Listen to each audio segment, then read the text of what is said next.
ഇയ്യോബ് അധ്യായം 28.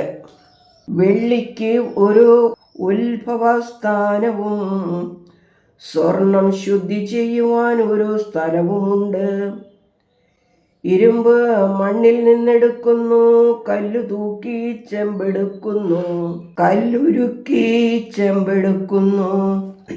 മനുഷ്യൻ അന്ധകാരത്തിന് ഒരതിർ വയ്ക്കുന്നു, കൂരിരുളിലെയും അന്ധത മനസ്സിലെയും കല്ലിനെ അങ്ങേയറ്റം പരിശോധിക്കുന്നു. ദേശവാസികളിൽ നിന്ന് പ്രവാഹം വരുന്നു, മനുഷ്യൻ സംഭ്രമിക്കുന്നു. ഭൂമിയിൽ നിന്ന് ആഹാരം ഉണ്ടാകുന്നു, അതിൻ്റെ അധോഭാഗം തീ കൊണ്ടെന്ന പോലെ മറിയുന്നു. അതിലെ പാറകൾ നീലരക്തത്തിൻ്റെ ഉൽപ്പത്തി സ്ഥാനം, കനകപ്പൊടിയും അതിൽ ഉണ്ട്. അതിൻ്റെ പാത കഴുകൻ അറിയുന്നില്ല, പരുന്തിൻ്റെ കണ്ണ് അവിടെ കണ്ടിട്ടില്ല. കാട്ടുമൃഗങ്ങൾ അതിൽ ചവിട്ടിയില്ല, സിംഹം അതിലേ നടന്നിട്ടുമില്ല. അവൻ തീക്കൽ പാറയിലേക്ക് കൈനീട്ടുന്നു, പർവ്വതങ്ങളെ അവൻ ഉന്മൂലം മറിച്ചു കളയുന്നു. അവൻ നദികളെ വെട്ടുന്നു, അവൻ്റെ കണ്ണ് അമൂല്യ വസ്തുക്കളെ എല്ലാം കാണുന്നു. അവൻ നദികളെ അടച്ചു നിർത്തുന്നു, ഗുപ്തമായിരിക്കുന്നത് അവൻ വെളിച്ചത്ത് കൊണ്ടുവരുന്നു. ജ്ഞാനം എവിടെ കണ്ടുകിട്ടും?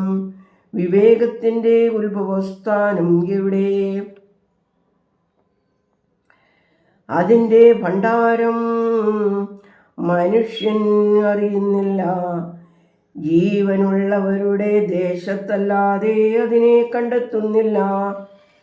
അത് എന്നിൽ ഇല്ല എന്ന് സമുദ്രം പറയുന്നു, അത് എൻ്റെ പക്കലില്ല എന്ന് ആഴിയും പറയുന്നു. തങ്കം കൊടുത്താൽ അത് കിട്ടുന്നതല്ല, അതിൻ്റെ വിലയായി ദ്രവ്യവുമില്ല. ഓഫീർ പൊന്നോ വിലയേറിയ ഗോമേതകമോ നീലരത്നമോ ഒന്നും അതിന് സാമ്യമാകുകയില്ല. സ്വർണവും രത്നവും അതിനോട് സാമ്യമല്ല. എത്യോപ്യൻ തങ്കത്തേക്കാൾ അത് അമൂല്യം. പവിഴവും രത്നവും അതിന് സമമല്ല. ജ്ഞാനം എല്ലാറ്റിലും മഹത്തരമല്ലോ. ഹയായിലെ പുഷ്യരാഗം എല്ലാറ്റിലും വിശിഷ്ടമാകുന്നു. അതിനോട് എത്യോപ്യൻ പുഷ്യരാഗം സമമല്ല. തങ്കം കൊണ്ട് അതിൻ്റെ വിലമതിക്കാവുന്നതുമല്ല. ജ്ഞാനം എവിടെ നിന്ന് വരുന്നു? വിവേകത്തിൻ്റെ ഉത്ഭവസ്ഥാനം എവിടെ? അത് സകല ജീവികളുടെയും കണ്ണുകൾക്ക് മറഞ്ഞിരിക്കുന്നു. ആകാശത്തിലെ പക്ഷികൾക്കത് ഗുപ്തമായിരിക്കുന്നു.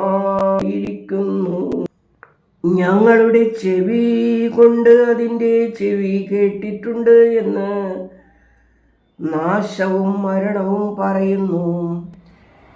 ദൈവം അതിൻ്റെ വഴി അറിയിച്ചു, അതിൻ്റെ ഉത്ഭവസ്ഥാനം അവന് നിശ്ചയവുമുണ്ട്.